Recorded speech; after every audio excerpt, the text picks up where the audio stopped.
আসসালামু আলাইকুম ভিউয়ার্স, আপনারা কেমন আছেন? আল্লাহর অশেষ রহমতে আমি ভালো আছি। আমি আবারও চলে আসলাম আপনাদের মাঝে আরেকটি রেসিপি নিয়ে।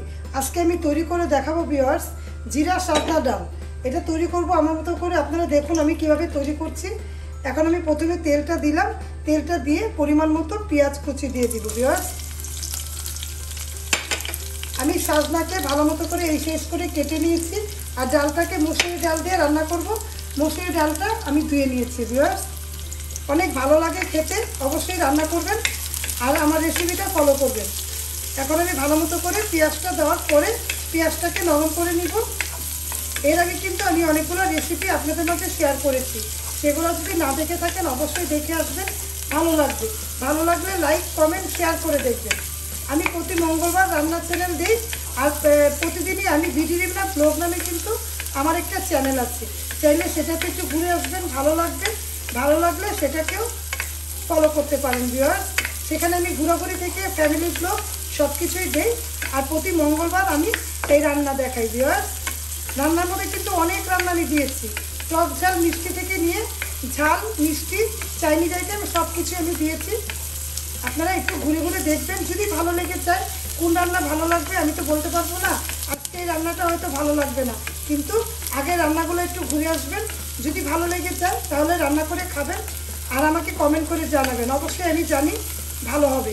আর আমার রান্না আমি আমার মতো করে মনের মাধুরী দিয়ে রান্না করি, অবশ্যই ভালো হবে ইনশাল্লাহ। তাহলে আমি পেঁয়াজটাকে একটু নরম করে নিই।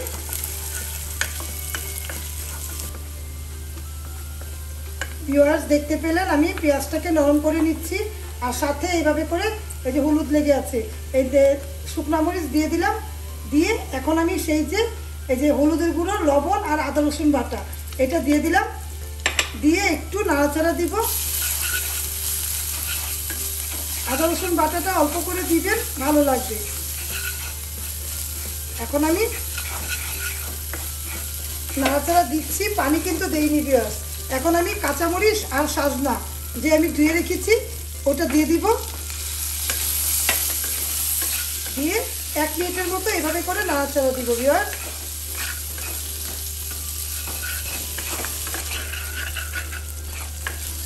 ভিউয়ার্স দেখুন 1 মিনিটের মতো নাড়াচাড়া দিলাম।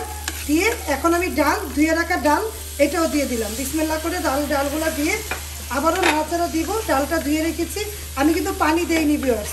কষানোর সময় পানিটা দেইনি, কারণ আমি সাজনা দিয়ে কষালাম। এখন আমি ডালটা দিয়ে নাড়াচাড়া দিচ্ছি, একটু চুলা বাড়িয়ে আবারও 1 মিনিট নাড়াচাড়া দিব ভিউয়ার্স।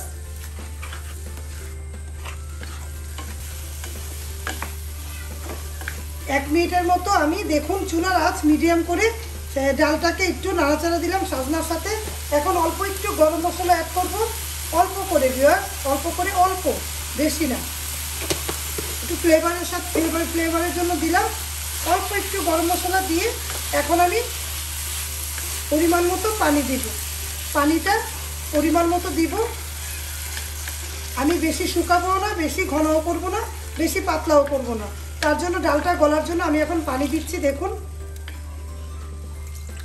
পানিটা দিয়ে চুলার আঁচ একটু বাড়িয়ে তারপরে ঢাকা দিয়ে দিব।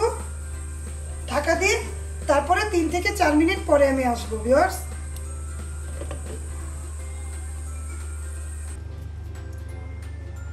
তো ভিউয়ার্স আমি দেখুন 5 মিনিট পরে চলে আসলাম ডালটা দেখার জন্য। দেখুন ডালটা অনেক সুন্দর ঘ্রাণ এসেছে, এইরকম থিকনেস হয়েছে আমার ডালটা। আমি চুলা বাড়িয়ে তারপরে কমিয়ে রেখেছিলাম। তারপরে ভিউয়ার্স আমি 5 মিনিট পরে চলে আসলাম। চলে এসে দেখলাম যে ডালটা এরকম হয়েছে। এরকম ডাল এরকমই রাখবো আমি, বেশি পাতলাও না, বেশি ঘনও না ভিউয়ার্স। এখন আমি ঢাকা দিব। ঢাকা দিয়ে তারপরে ভিউয়ার্স ডালটাকে বাগার দিব ভিউয়ার্স।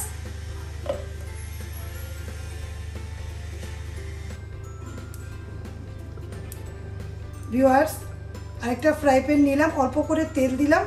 তেলটা দেওয়ার পরে এখন আমি শুকনো মরিচ কুচি আর রসুন কুচি এটা দিয়ে দিলাম।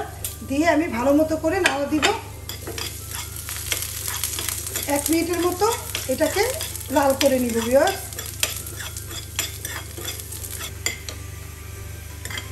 দেখুন আমি লাল করে নিলাম রসুনটাকে। এখন জিরাটা দিয়ে দিব। জিরাটা দেওয়ার সাথে সাথে আমি এখন এটার মধ্যে দিয়ে দিব। বিসমিল্লাহ করে দিয়ে দিলাম। দেখুন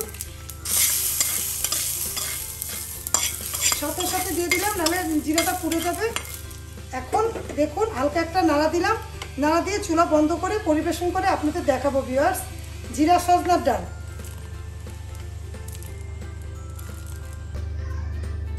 তো ভিউয়ার্স রেডি করে নিয়ে আসলাম জিরা সজনার ডাল। এভাবে করে তৈরি করবেন, ভালো লাগবে। ভালো লাগলে লাইক কমেন্ট শেয়ার করতে ভুলবেন না। আপনারা সবাই ভালো থাকবেন, আমাদের জন্য দোয়া করবেন। আল্লাহ হাফেজ, আসসালামু আলাইকুম।